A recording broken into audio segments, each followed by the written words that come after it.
Dalam Bapa dan Putra dan Roh Kudus. Amin. Allah yang Maha Kuasa, memang kami harus mengalami, menjalani, dan memikul salib kami sendiri. Jalan menuju kebahagiaan, jalan menuju kebangkitan, jalan menuju kemuliaan harus melewati salib. Bantu kami ya Tuhan untuk menyadari rahasia yang berat ini, supaya kami tidak mengeluh, tapi menjalaninya dengan penuh cinta. Terpujilah namamu kini dan sepanjang masa. Amin. Para saudara, saya ingat akan kisah tentang Santa Teresa dari Avila yang pernah diajak Yesus untuk melihat neraka dan surga. Dalam kisah itu dikatakan bahwa Teresa melihat begitu banyak orang di neraka. Dan juga melihat surga dengan jumlah orang yang sedikit. Maka dia mengeluh kepada Tuhan, mengapa Tuhan begitu sedikitnya orang di surga dan begitu banyaknya orang di neraka. Lalu Yesus menunjukkan kepada Teresa sabda putranya, sabda Yesus sendiri. Jalan menuju ke surga adalah sempit. Tetapi jalan menuju ke neraka begitu luas, begitu lebar. Karena itulah kemudian Teresa diajari oleh Yesus doa yang yang bagaimana caranya orang bisa sampai ke surga. Ya. Doa itu disebut recollected prayer. Doa yang menyatu, doa kesatuan.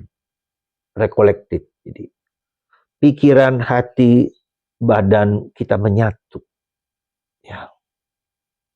Dan kita mendiamkan pikiran kita, mendiamkan hati kita, kegelisahan, kecemasan, doa keheningan, doa kesunyian. Supaya kemudian kita bisa mendengarkan suara Tuhan dan sabda-sabdanya. Doa recollected prayer ini doa yang bersandarkan pada kitab suci. Kita membaca kitab suci, kita mendengarkan, kita berdialog dengan Yesus. Seperti halnya, kata Teresa, seperti Yesus berdialog dengan wanita Samaria itu. Dan itulah pengalaman dialog, conversation with God, ya, dengan segala problem yang kita hadapi. Cara kita untuk merasakan, mengalami kekuatan kasih Allah yang begitu melimpah. Kita mengalami dan mendapat jawaban, kita diajak untuk berdialog dengan sang guru. Kita menjadi cerdas, kita menjadi berpikir benar dan mengikuti apa yang menjadi kehendak Tuhan. Dan ketika orang mengalami perjumpaan kebersatuan dengan Yesus inilah yang dilakukan setiap hari dalam doa. Maka beberapa kali Teresa mengalami ekstase, ya, kebersatuan dengan Tuhan seperti jiwanya diangkat ke surga. Ya. Nah, saudara, hari ini Yesus mau mengatakan, kenapa saya katakan bahwa mengikuti Yesus merupakan rahasia yang besar karena kita harus memikul salib kita sendiri. Kita harus katakanlah menolak egoisme kita. Kita harus melepaskan egoisme kita, keinginan-keinginan pribadi kita yang tidak sesuai dengan kehendak Allah. Itulah, kalau kamu mau menyelamatkan nyawamu, kamu harus kehilangan nyawamu. Kalau kamu mau mendapatkan kehidupan kekal, kamu melepaskan segala-galanya. Dan ini merupakan sesuatu yang berat, yang sulit, yang tidak mudah. Ya. Melepaskan egoisme, melepaskan kemarahan, melepaskan sikap egoisme itu sikap untuk menyalahkan orang lain. Sikap untuk lari dari problem kehidupan. Ya. Orang yang mengeluh, orang yang tidak mau diajak bekerja sama dengan Tuhan untuk membuat dirinya semakin kosong. Kenapa saya katakan ini rahasia? Karena sebetulnya kita tahu, tetapi kita tidak mau, bisa jadi begitu. Kita juga tidak mau melepaskan Karena masuk surga itu berarti kita ikuti kehendak Tuhan. Hidup kita itu harus mengikuti kehendak Tuhan, bukan kehendak egoisme kita. Itu rahasianya. Jadi kalau kita mau mencapai surga, ya harus melepaskan segala-galanya yang bukan Allah. Dan itu sekali lagi bukan yang gampang. Dan itu merupakan suatu inti dari kehidupan kita. Karena pada akhirnya ketika kita mau meninggal pun, mau mati pun, kita harus melepaskan. Ya, pasrah dalam tanda petik kepada kehendak Tuhan. Pada kehidupan itu. Jadi itulah sebetulnya rahasia yang harus kita alami, kita ikuti, kita jalani ya, sebagai sesuatu yang harus kita lakukan. Ya. Dan itu bukan yang gampang, sekali lagi saya katakan bukan yang gampang, bukan yang mudah. Semoga Anda dan kita semua mampu mengerti, memahami, ya bukan hanya tahu, tapi mengerti, faham. Untuk mengikuti Allah, untuk masuk surga, harus lewat jalan yang sempit. Artinya kita harus belajar terus-menerus menyerahkan diri kita. Belajar terus-menerus untuk cerdas.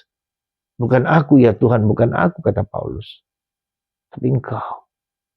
Siapa yang bisa? Siapa yang mampu? Maka kita harus latihan dengan doa recollected prayers itu. Doa dalam keheningan dan kesunyian. Doa di mana kita harus, bahasa dalam Jawanya itu harus menutup lubang-lubang seluruh tubuh kita. Ya, ditutup supaya kita menjadi tenang, menjadi titik frekuensi ditetah, hening, diam. Kenapa harus demikian? Karena dengan kita berada pada titik keheningan itu, kita sefrekuensi dengan Tuhan. Ya.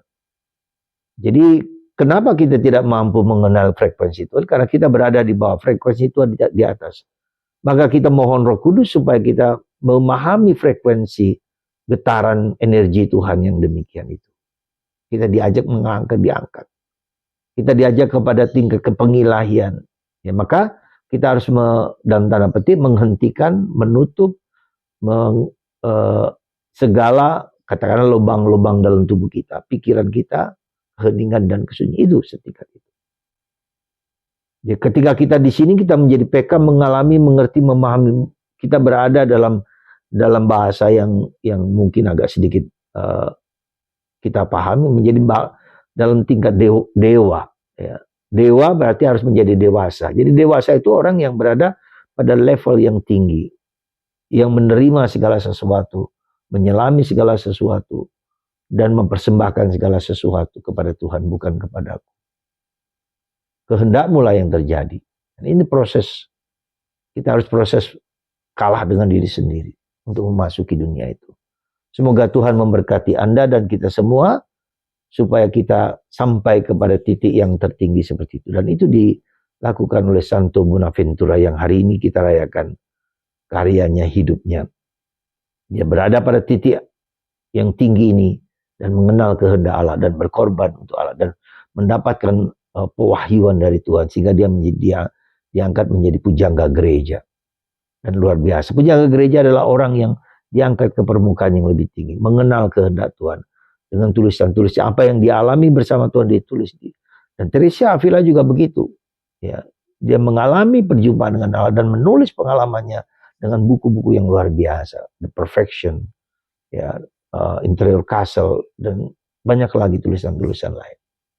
Semoga Tuhan memberkati kita semua, menguatkan kita supaya kita belajar setingkat lebih tinggi, dewasa.